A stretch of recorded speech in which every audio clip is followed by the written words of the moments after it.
Hey everyone, welcome to Watch the Stories. Here we bring you the most emotional, dramatic, and unforgettable tales from every corner of life. So sit back, relax, and get ready to feel every emotion. Because this is where stories come alive. I walk into the Ashford estate expecting to babysit a rich man's spoiled child. Instead, I find a ghost. The housekeeper, Mrs. Chen, leads me through marble hallways that echo with emptiness.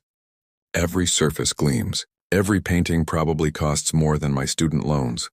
But there's no warmth here, no life. Just the hollow sound of my footsteps and the weight of something unsaid pressing against my chest. Mr. Ashford is particular, Mrs. Chen says, not looking at me. The girl doesn't speak. She's difficult. The word sits wrong in my mouth. What's her name? Lily. She's 8. We stop outside a door at the end of a long corridor. Mrs. Chen knocks twice, opens it without waiting for an answer, and leaves me there.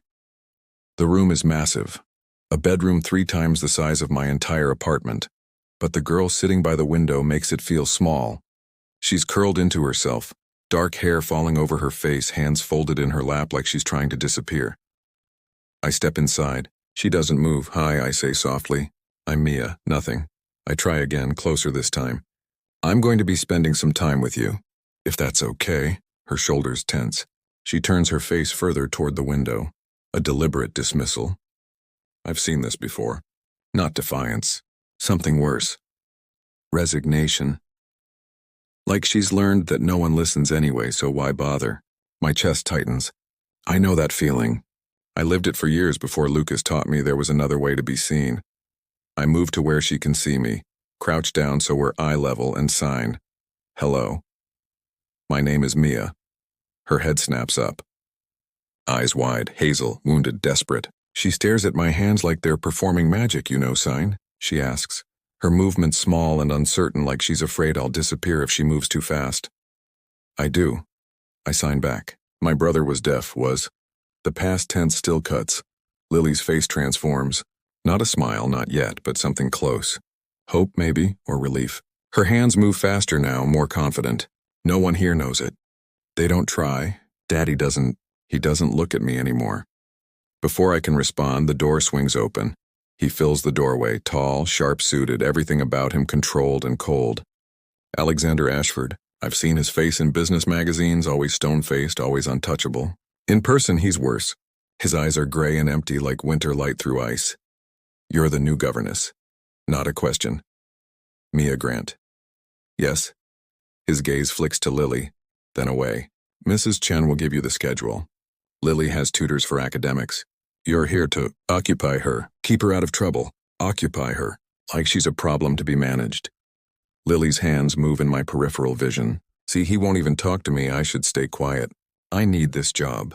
But Lucas's voice echoes in my head, the last thing he said before the aneurysm took him.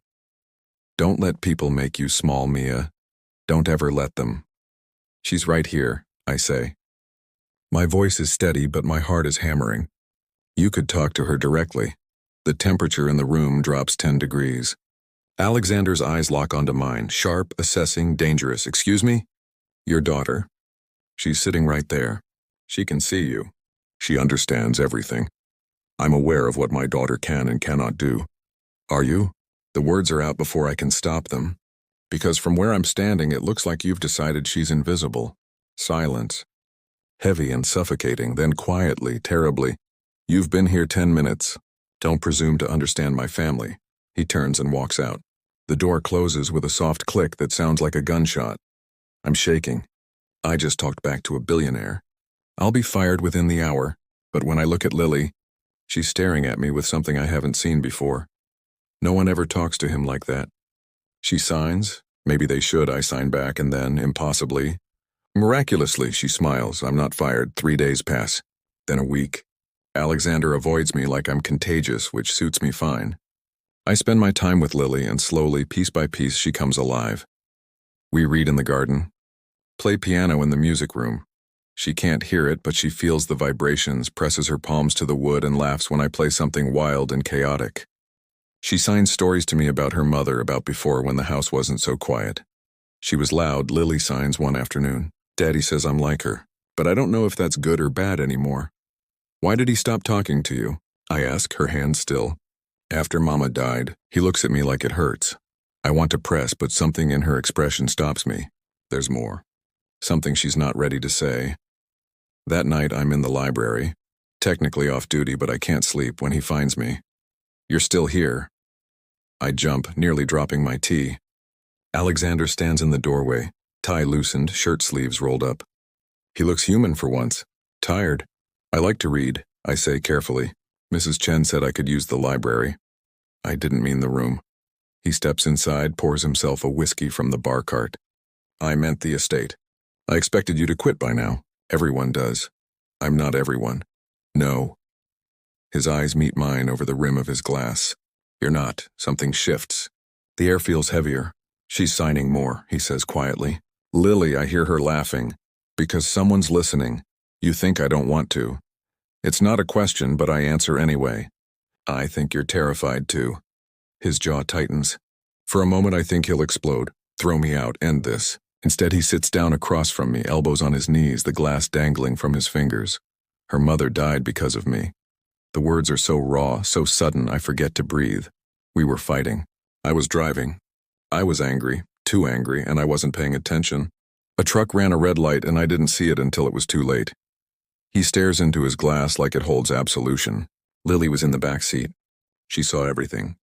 Heard everything, the crash, her mother screaming. And then, nothing. The trauma made her go silent. Doctor said it's psychological.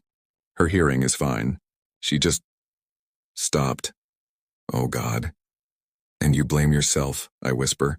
"Of course I do." His voice cracks. "Every time I look at her, I see Catherine dying. I see my daughter's world going silent because I was too damn proud to pull over and calm down." He drains his glass. "So no, Miss Grant, I'm not avoiding Lily because I don't love her. I'm avoiding her because I love her too much to let her see the man who destroyed her life." My throat burns. I want to argue, to tell him he's wrong, but I can't. Because I understand. I understand loving someone so much that you hurt them by staying away. Lucas used to accuse me of the same thing. Said I built walls to protect people from my mess, but really I was just protecting myself. "She doesn't see you as the villain," I say. "She just sees you as gone." Alexander looks up. His eyes are raw, dangerous, desperate. "Then what do I do?" "You learn her language." We start the next day. I teach him sign language, basic phrases, simple conversation. He's a terrible student at first, too rigid, too self-conscious. But when Lily walks into the room and sees her father's clumsy hands forming "good morning," she bursts into tears. He freezes, panicked. "Did I do it wrong?" "No," she signs back, sobbing. "You did it perfect."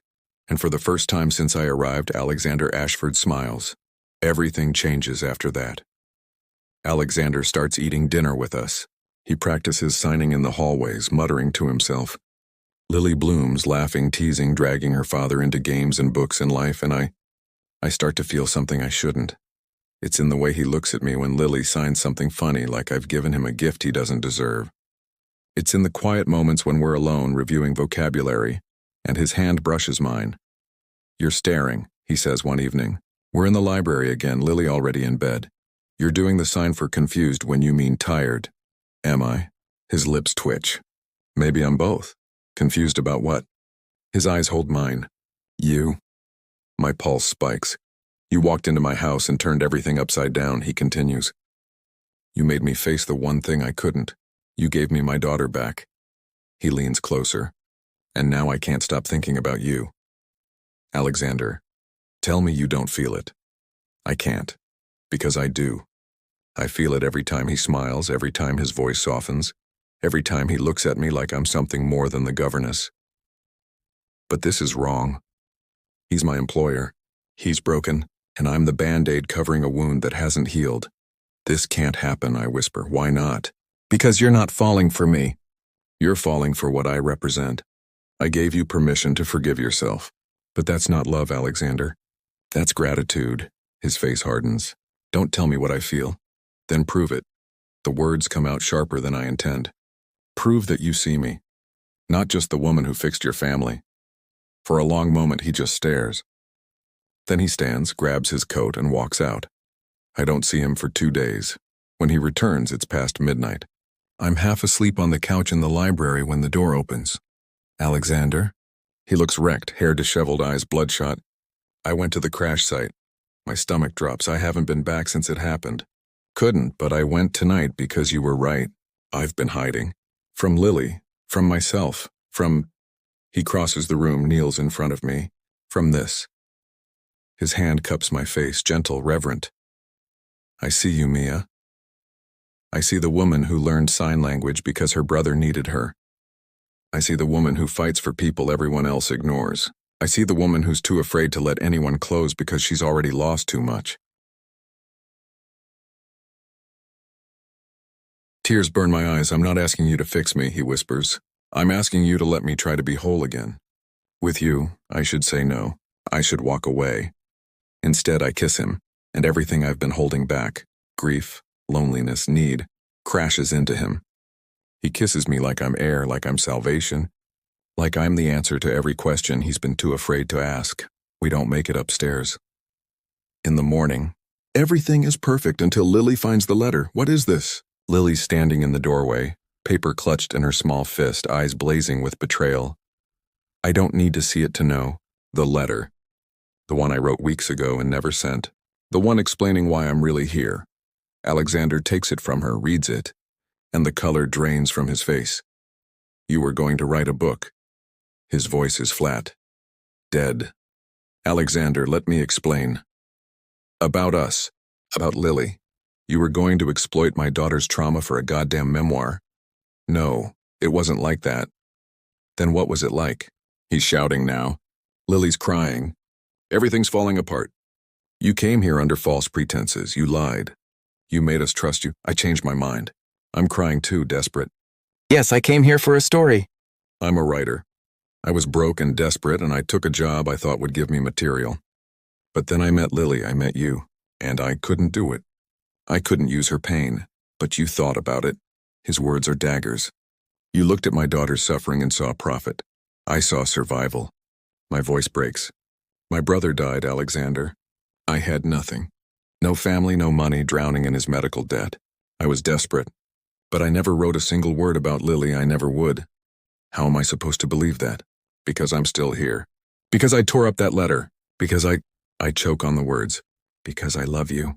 Both of you. And I would never hurt you. Silence. Lily's hands move, shaking. You lied.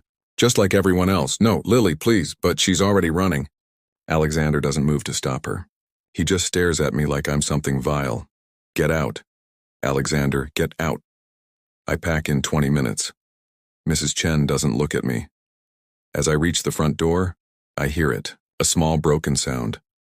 I turn. Lily's at the top of the stairs, her father's arms around her, both of them watching me leave. I'm sorry. I sign. I'm so sorry.